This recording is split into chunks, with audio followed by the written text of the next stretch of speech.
Hello बच्चों, नमस्कार। कैसे हैं आप लोग। आज के इस लेक्चर में हम एक का घनमूल यानी हम इसको ये भी कह सकते हैं इकाई का घनमूल ज्ञात करना सीखेंगे। आपने देखा होगा इकाई के घनमूल का मतलब 3 मूल आने चाहिए और एक का घनमूल अभी तक आप एक पढ़ते रहे हैं क्योंकि रियल नंबर में केवल एक ही उसका मूल निकलता है। 2 मूल अभी और होंगे क्योंकि घनमूल का मतलब 3 मूल होने चाहिए, तो 2 मूल और होंगे मगर वो दोनों काल्पनिक होते हैं। तो आइए, ये इंटरमीडिएट में क्लास 11th में कॉम्प्लेक्स नंबर है ये, और कॉम्प्लेक्स नंबर के अंतर्गत हम आज इकाई के घनमूल का अध्ययन करेंगे। तो जैसे देखिए, हमारे पास एक संख्या है 1 और हमें इसका घनमूल निकालना है। तो हम मान लेते हैं कि माना जो 1 का घनमूल है वो x के बराबर है, यानी 1 का घनमूल निकालना है, यानी 1 की घाते 1/3। घनमूल का मतलब किसी संख्या का घनमूल निकालना है तो घात के रूप में 1/3 घात जाएगी। जैसे आप कहते हो ना घनमूल 1, आपने ऐसे लिखा घनमूल 1, यहाँ 3 लगाओगे यहाँ 1, तो इसको लिखा जाता है 1 की घाते 1/3। तो देखो, अगर मुझे 1 का घनमूल निकालना है तो मैंने कहा माना x बराबर है 1 की घाते 1/3। अगर मैं दोनों पक्षों का घन कर दूं क्यूब करने पर, तो जब मैं दोनों पक्षों का क्यूब करूंगा तो x³ बराबर 1 आएगा। 1 को अगर मैं इधर उठा लाऊं तो x³ - 1 बराबर 0। अब आपने एक सूत्र पढ़ा होगा a³ - b³, तो एक कोष्टक में होता है a - b, दूसरे में a² + b² + ab। तो उसका अगर इस्तेमाल कर दूं मैं तो देखो ये a³ है, x³ है ये, और 1 खुद का क्यूब होता है, यानी इसको मैं लिख सकता हूँ x³ - 1³ बराबर 0। इसमें सूत्र लगाएं तो एक कोष्टक में आएगा x - 1, दूसरे में आएगा x² + x + 1 बराबर कितना 0। गुणनखंड कर डाला इसके। यदि तुमने कहा कि x - 1 का वैल्यू 0, तो यहाँ से x बराबर 1 आ गया, जो कि हम कक्षा 10 तक पढ़े हैं कि 1 का घनमूल क्या होता है, 1 होता है। तो ये 1 आ चुका। लेकिन अभी ये भी 0 के बराबर करेंगे। तो देखो, यदि मैंने कहा कि x² + x + 1 बराबर 0, तो आप जानते हो कि किसी द्विघात समीकरण को हल करना है तो उसके लिए श्रीधराचार्य सूत्र विधि है आपके पास, वहाँ से आप x की वैल्यू निकाल सकते हैं। तो अगर आप x की वैल्यू निकालें तो यहाँ से x बराबर आएगा, सूत्र आपको याद होगा, -b + अंडर रूट के अंदर b² - 4ac अपान 2a। तो -b तो -1 + अंडर रूट के अंदर b² तो 1 का स्क्वायर -4 a का मान 1 c का मान 1 अपान 2a a का मान 1, ये आएगा। अर्थात x बराबर ये आया -1 ± अंडर रूट के अंदर 1 का स्क्वायर 1 -4 और अपान कितना 3। अर्थात हम कह सकते हैं कि x बराबर आया -1 ± अंडर रूट के अंदर -3 और /2 होगा, सॉरी यार, /2 होगा।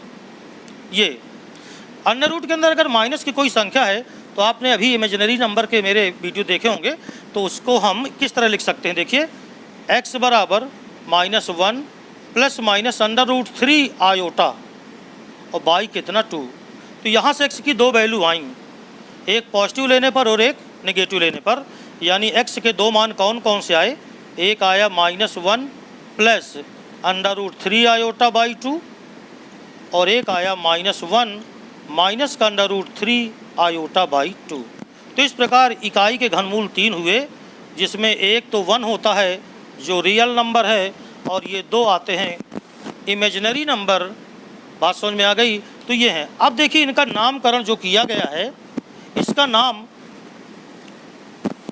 अगर मैंने कहा कि -1 + अंडर रूट 3 आयोटा बाई 2, इसको अगर मैं ओमेगा से व्यक्त करता हूं और ओमेगा से ही व्यक्त किया गया है, तो पहला जो काल्पनिक मूल आया है उसको अगर हम ओमेगा से व्यक्त कर दें तो जो दूसरा वाला मूल है वो इसी का स्क्वायर है, यानी ओमेगा का स्क्वायर।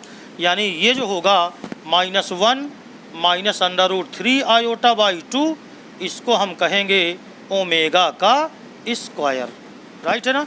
अब ये देखना हो कि क्या ये ओमेगा है तो ये ओमेगा का स्क्वायर है। ये चेक करने के लिए आइए हम ज़रा ओमेगा का स्क्वायर की वैल्यू निकालें। तो देखिए क्या यही आएगी, देखते हैं ज़रा। ओमेगा का स्क्वायर अगर मैं करूं तो -1 प्लस √3 आयोटा बाई 2, इसका मैं स्क्वायर करके देखता हूँ क्या यही वैल्यू आती है। तो क्या आएगी देखो, होल स्क्वायर करो तो 1, अरे ए स्क्वायर ए माइनस बी का होल स्क्वायर करो तो ये आ गया √3 का square 3 iota square plus 1 -2 into -1 into √3 iota, ये टूट गया और बटे में कितना आ गया 4, अर्थात √3 आयोटा स्क्वायर का मान क्या होगा, आयोटा स्क्वायर -1 होता है तो ये तो माइनस का 3 आया, प्लस का 1 आया और माइनस माइनस ये प्लस हो गया 2√3 आयोटा और बाई 4। देखो माइनस का 3 और प्लस का 1 तो माइनस का 2 यहाँ आया और प्लस का 2 ये है। तो अगर मैं यहाँ से माइनस का 2 कामन निकाल लूँगा तो ये देखो ये क्या बचेगा, माइनस का 2 कामन निकाला, माइनस का 3 है और ये प्लस का 1 है तो माइनस का 2 हुआ और माइनस का 2 कामन निकाला तो प्लस का 1, मगर ये काहे का आएगा, माइनस का कितना √3 आयोटा, राइट है, और बटे कितना 4। अगर मैंने माइनस कामन निकाला तो, अगर मैं प्लस कामन निकालूंगा तो ये माइनस का 1 रहेगा, ये प्लस का 1 रहेगा।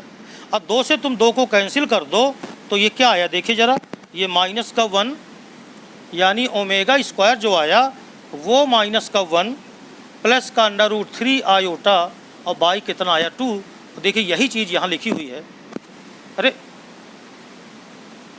इसका स्क्वायर किया ना मैंने, तो ये प्लस कैसे हुआ भाई, minus minus plus a square plus b square -2ab, ओ यहाँ पर थोड़ा सा देखिएगा -2ab, माइनस ही यहाँ माइनस नहीं रहे, प्लस ये माइनस ही रहेगा भैया, ये देखिए यहाँ पर थोड़ा सा यहाँ पर करेक्शन कर लीजिएगा क्योंकि a माइनस बी का whole square a square plus b square -2ab होता है तो ये माइनस रहेगा, ये माइनस रहेगा, राइट है। तो इस प्रकार ये आया माइनस का, थोड़ा सा करेक्शन कर लीजिएगा, चिन्ह की गलती हो गई थी यहाँ पर। तो ये देखिए आप अगर देखें यहाँ पर तो जो ओमेगा आया है वही क्या आया, ओमेगा का स्क्वायर, यही वैल्यू आ गई, ये देखिए। इसका मतलब इकाई के घनमूल अगर हम कहें तो इकाई के घनमूल हमारे पास 3 हुए, 1 हुआ, ओमेगा हुआ और ओमेगा का क्या हुआ स्क्वायर। तो ये इकाई के 3 घनमूल होते हैं, 1 ओमेगा तथा ओमेगा का स्क्वायर। अब आइए देखते हैं कि 1 प्लस ओमेगा का जो स्क्वायर है उसकी वैल्यू कितनी होती है। यहाँ पर 2 प्रॉपर्टी हैं इसकी ओमेगा की, कौन कौन सी ज़रा देखें। मैंने अभी अभी आपको बताया कि ओमेगा के जो 2 मान आए, इकाई के घनमूल, ये पहला तो हो गया 1, दूसरा जो अभी अभी निकाले थे -1 प्लस √3 आयोटा बाई 2 और एक होता है -1 माइनस √3 आयोटा बाई 2, जिनमें से हम इनको इस तरह बोलते हैं कि ये 1 है, ये ओमेगा है, 1 ये ओमेगा है और ये है ओमेगा का स्क्वायर। अब अगर इनमें हम 2 चीज़ देखना चाहते हैं कि अगर मैं ओमेगा और ओमेगा के स्क्वायर का गुणा करूं तो देखिए ओमेगा है -1 प्लस का √3 आयोटा बाई 2, इसमें मैं गुणा करूंगा -1 और माइनस का √3 आयोटा बाई 2। तो देखिए क्या आता है, ज़रा देखें ध्यान से यहाँ पर अगर इसका मल्टीप्लाई तुम करो तो देखिए ये √3 आयोटा -1 हुआ इंटू ऊपर ऊपर को गुणा कर रहा हूँ, माइनस कामन ले लें तो √3 आयोटा प्लस 1 और बटे में 2 दूनी कितना हुआ 4, यानी ओमेगा स्क्वायर और ओमेगा का गुणा किया तो ओमेगा का क्यूब बराबर, देखिए माइनस तो बाहर निकाल लो और ये आएगा a square minus b square, a square यानी √3 का स्क्वायर 3 आयोटा स्क्वायर और -1 अपान कितना 4। आपको मालूम है कि आयोटा स्क्वायर का मान -1 होता है तो ये तो -1 हो जाएगा, तो -3 -1 यानी -4 अपान 4 और पहले से माइनस लगा है देखिए, अर्थात ये आएगा कितना 1। अर्थात हमें एक चीज़ मिली, एक बहुत महत्वपूर्ण पॉइंट मिला कि ओमेगा क्यूब का मान ये सदैव 1 के क्या होता है बराबर। याद रखें ओमेगा क्यूब का जो मान होता है वो सदैव 1 के क्या होता है बराबर। जो दूसरा महत्वपूर्ण बिंदु है वो है 1 प्लस ओमेगा का स्क्वायर। ये किसके बराबर होता है? 0 के। इसको देखना हो अगर तो जोड़ लो 1 प्लस, दूसरा पॉइंट ये आपको याद ध्यान रखना है। अब अगर जोड़ें हम 1 प्लस ओमेगा, तो ओमेगा है माइनस का 1 प्लस √3 आयोटा बाई 2, और ये है इसमें जोड़ना है माइनस का 1 माइनस का 3 आयोटा बाई 2। अब देखो अगर हम इसको जोड़ें तो क्या आएगा? 2 एलसीएम में आया तो ये आएगा 2 माइनस 1 प्लस √3 आयोटा, यहाँ -1 और माइनस √3 आयोटा। तो देखो माइनस का 1 ये 2 से कैंसिल, प्लस का √3 आयोटा माइनस का √3 आयोटा कैंसिल, 0/2 और बराबर कितना आया? 0। तो इस प्रकार हमें दो चीज़ का ध्यान रखना है कि ओमेगा क्यूब का मान 1 है और 1 प्लस ओमेगा स्क्वायर जो इसकी वैल्यू है वो किसके बराबर है? 0। अब अगर ओमेगा क्यूब 1 है तो आप समझ जाओ ओमेगा की पावर 6 भी 1 होगी, ओमेगा की पावर 9 ये भी 1 होगी। इस प्रकार 3 के जितने भी मल्टीपल होंगे ओमेगा में अगर उनकी पावर है तो उन सब की वैल्यू क्या होगी? 1 होगी। राइट है। आइए इस पर कुछ एग्जाम्पल से 1-2 देख लेते हैं तो आपको ये पता चल जाएगा कि ये क्वेश्चन लगाए कैसे जाते हैं। तो चलिए कुछ क्वेश्चन करते हैं। देखो पहला क्वेश्चन है, सिद्ध करो कि 2 माइनस ओमेगा का स्क्वायर 2 माइनस ओमेगा की पावर 10 इंटू 2 माइनस ओमेगा की पावर 11। हमें सिद्ध करना है कि ये 49 के बराबर है। आपने लिया लेफ्ट हैंड साइड बराबर 2 minus omega into 2 minus omega का स्क्वायर, ये लिखा रहने दो। इसे देखो ज़रा, 2 माइनस ओमेगा की पावर 10 है तो 2 माइनस ओमेगा की पावर 9, और मैं इंटू ओमेगा लिख सकता हूँ। ओमेगा की घात 9 और ये ओमेगा की घात 1 है तो 9 1 10, यानी 10 पावर को तोड़ के इस तरह लिख दिया। और ज़रा यहाँ देखो, ये 2 माइनस ओमेगा की पावर 11 है तो 9 इंटू ओमेगा की पावर 2 ये हम लगा सकते हैं, बराबर 2 माइनस ओमेगा और ये है 2 माइनस ओमेगा का स्क्वायर। इसे देखो तो चूंकि ओमेगा की पावर 9 यानी ओमेगा के ऊपर 3 की घात का कोई भी पावर लगा है तो उसकी वैल्यू 1 होगी, तो ये तो वैल्यू 1 ही हो गई।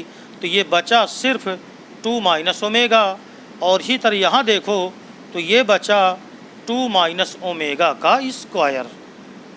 इतनी बात समझ में आ गई।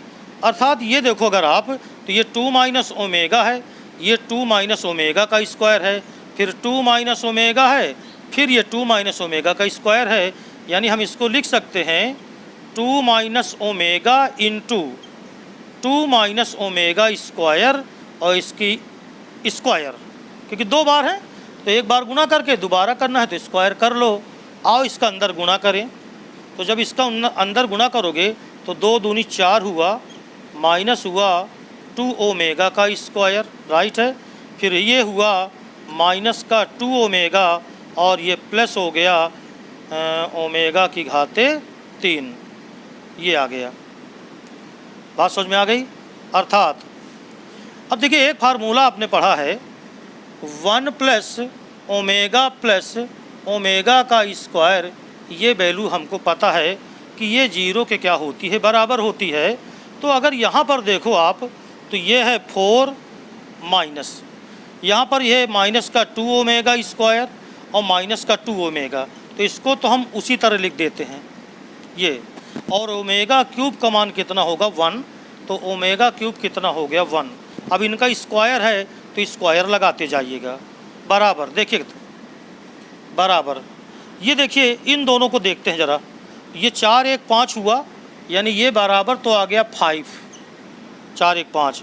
इन दोनों से अगर तुम माइनस का 2 कॉमन निकाल लो तो माइनस का 2 हमने कॉमन निकाला तो अंदर बचा ओमेगा प्लस ओमेगा का स्क्वायर, तो ये हो गया ओमेगा प्लस ओमेगा का स्क्वायर और इसका होल स्क्वायर। हम जानते हैं कि ओमेगा प्लस ओमेगा का स्क्वायर इसकी वैल्यू -1 होगी, यानी ये हो गया 5 -2 इंटू -1 और इसका होल स्क्वायर, और आप जानते हो कि माइनस माइनस प्लस 2 हो जाएगा, यानी 7 का स्क्वायर, और 7 का स्क्वायर कितना होता है 49। तो इस प्रकार हम इस क्वेश्चन को सिद्ध कर सकते हैं। एक और क्वेश्चन आप देख लीजिए दूसरा, तो 2 क्वेश्चन से आपको क्लियर हो जाएगा कि ये क्वेश्चन हमें कैसे लगाने चाहिए और किस तरह लगाने चाहिए।